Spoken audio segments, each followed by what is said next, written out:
Olá pessoal, nesse vídeo nós vamos falar sobre diagramas de fases em soluções binárias.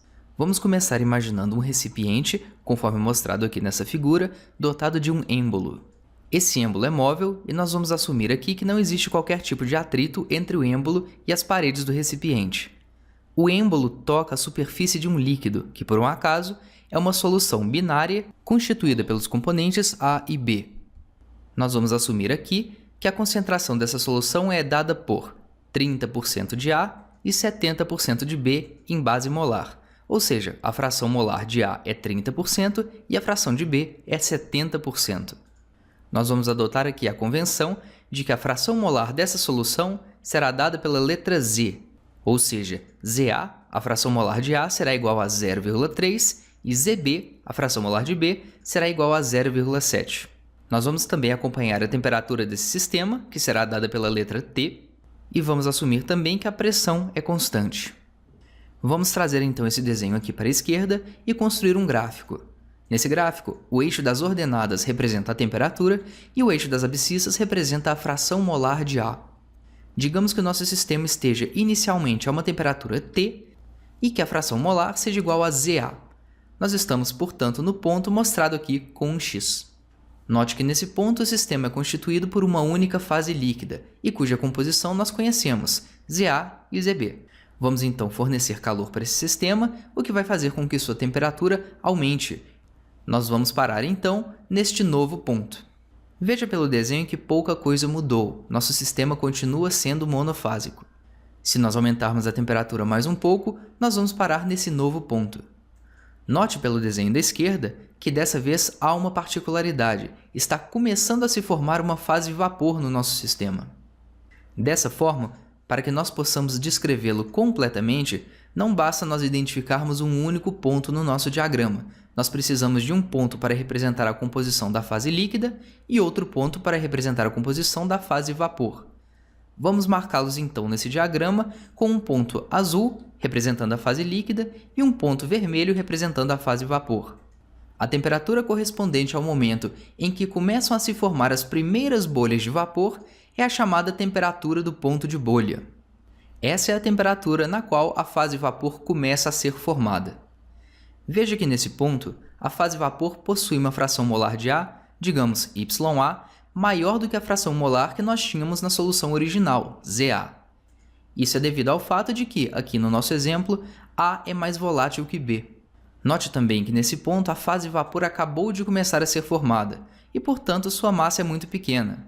Por essa razão, a concentração de A e de B na fase líquida, que tem uma massa muito maior que aquela da fase vapor, vai ser relativamente pouco alterada, ou seja, a fração molar de A na fase líquida, digamos XA, vai ser essencialmente igual a ZA. Se nós aumentarmos agora a temperatura um pouco mais, vamos parar no novo ponto mostrado com um X, e pelo desenho da esquerda nós vemos que mais líquido passou para a fase vapor. Veja que a fração de A na fase líquida, XA, diminuiu em relação ao ponto anterior.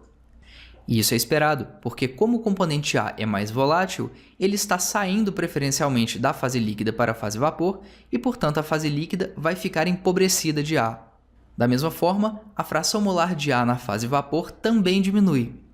Isso acontece porque, apesar do componente A ser o mais volátil, isso não significa que B também não está migrando para a fase vapor. Havendo migração de B, a fração molar de A vai acabar diminuindo. E nós podemos repetir esse experimento até nós chegarmos a um ponto em que a fase líquida praticamente deixa de existir. Restam apenas algumas últimas gotas de líquido imersas em uma atmosfera de vapor da solução. Essas últimas gotas de líquido são como orvalho, já que elas estão imersas em uma atmosfera saturada na nossa solução. Por essa razão, essa temperatura é conhecida como ponto de orvalho. No ponto de orvalho, a fase líquida está na iminência de deixar de existir. Por isso mesmo, praticamente todo A e B estão na fase vapor. Portanto, ZA fica sendo praticamente igual a YA.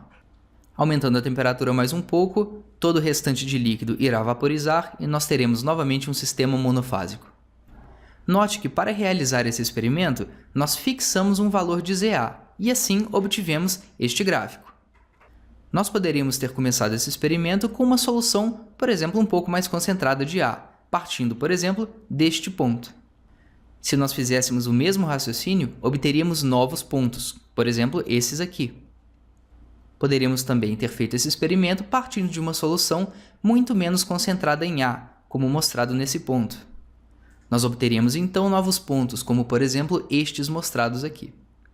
Um próximo passo seria tomar esses pontos e ligá-los por meio de curvas. Removendo os pontos experimentais, nós obteremos o diagrama de fases da nossa solução para a pressão especificada. Veja que o diagrama divide o gráfico em 3 regiões. Na região azul inferior, em que as temperaturas são relativamente baixas, nós temos essencialmente um sistema monofásico na fase líquida. Na região vermelha, com temperaturas mais altas, nós teremos também um sistema monofásico totalmente em fase vapor. Na região intermediária, nós teremos um sistema bifásico, líquido-vapor. Vamos agora nos lembrar do nosso experimento. Nós começamos fixando um certo valor ZA para a composição da nossa solução original. Esse valor é conhecido como fração molar global de A e está aqui mostrado no gráfico como ZA. A interseção da reta vertical que passa por ZA com a curva azul é o ponto em que começa a se formar a fase vapor. É, portanto, o ponto de bolha, e a temperatura associada a ele é a temperatura do ponto de bolha, aqui mostrado como T-ball. Dessa forma, dado um sistema bifásico com uma certa fração molar global de A, ZA, basta nós lermos a curva azul para encontrarmos o ponto de bolha, T-ball. A interseção dessa reta com a curva vermelha é o ponto em que praticamente toda a fase líquida se vaporizou. Era o chamado ponto de orvalho. Ou seja, dada uma composição global, para determinarmos a temperatura de orvalho, basta lermos no gráfico o valor correspondente a ZA. Isso justifica o fato de essas curvas serem conhecidas comumente como curva dos pontos de bolha e curva dos pontos de orvalho. Se você gostou desse vídeo ou tiver alguma sugestão, pode deixar nos comentários. E não se esqueça também de curtir e compartilhar o nosso canal. Muito obrigado!